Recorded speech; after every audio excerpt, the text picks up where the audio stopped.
बरुथिनी एकादशी व्रत की कथा। इस एकादशी को सबसे शुभ और अत्यंत फलदायी माना गया है।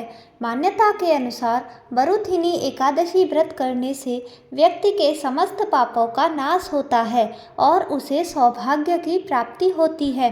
हिंदू धर्म शास्त्रों के अनुसार जो व्यक्ति बरुथिनी एकादशी का व्रत पूरे मन और श्रद्धा से करता है उसे वैकुंठ लोक की प्राप्ति होती है। पूरे विधि विधान से करने वाले व्यक्ति के सभी पाप नष्ट हो जाते हैं।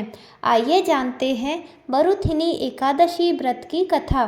प्राचीन काल में मंधाता नाम का एक राजा नर्मदा नदी के तट पर राज्य करता था। वह अत्यंत दानी और तपस्वी था। राजा हमेशा धार्मिक कार्यों और पूजा पाठ में लीन रहता था। एक बार जब राजा वन में तपस्या में लीन था तभी न जाने किस ओर से एक जंगली भालू आया और राजा के पैर को चबाने लगा।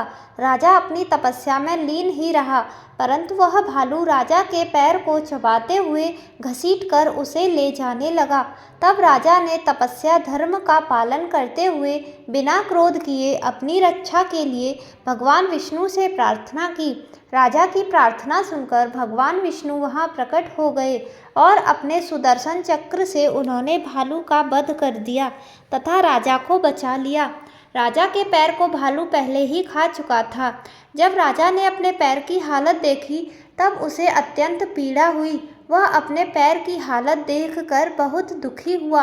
अपने दुखी भक्तों को देखकर भगवान विष्णु ने कहा, हे वत्स, तुम शोक न करो, तुम मथुरा जाओ और बरुथिनी एकादशी का व्रत रखकर मेरे वराह अवतार की मूर्ति की पूजा करो। व्रत के प्रभाव से तुम फिर से संपूर्ण अंगों वाले हो जाओगे। भालू के द्वारा तुम्हारे पैर का नष्ट हो जाना तुम्हारे पूर्व जन्म के दुष्कर्मों की सजा थी। भगवान विष्णु की आज्ञा को तुरंत मानकर राजा मंधाता ने मथुरा जाकर पूरे श्रद्धा और भक्ति भाव से बरुथिनी एकादशी का व्रत लिया। व्रत के प्रभाव से शीघ्र ही राजा पुनः संपूर्ण अंगों वाला और सुंदर हो गया।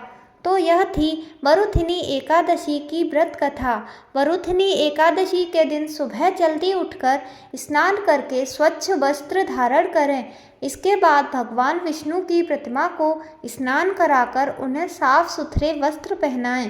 प्रतिमा को रखने वाली चौकी पर गंगाजल छिड़ककर शुद्ध करें। इसके पश्चात भगवान विष्णु की अक्षत, दीपक आदि 16 सामग्रियों से पूजा करें। भगवान विष्णु को धूप, दीप, पुष्प, तुलसी दल आदि अर्पित करें। व्रत के दिन भगवान विष्णु को भोग अवश्य लगाएं। रात के समय भगवान विष्णु और देवी लक्ष्मी की पूजा करें। हिंदू मान्यताओं के अनुसार पीपल के पेड़ में भगवान विष्णु का वास होता है, इसलिए बरुथिनी एकादशी के दिन पीपल के पेड़ पर जल चढ़ाना अत्यंत शुभ माना जाता है। बरुथिनी एकादशी के दिन भगवान विष्णु को पीले फल, पीले रंग की मिठाई का भोग लगाना बहुत शुभ होता है। एकादशी के दिन भगवान विष्णु के साथ में लक्ष्मी की पूजा करने से घर में सुख, समृद्धि और धन का आगमन होता है। जो भी व्यक्ति बरुथिनी एकादशी का व्रत पूरे मन और श्रद्धा से करता है उसे मोक्ष की प्राप्ति होती है। जय श्री हरि विष्णु।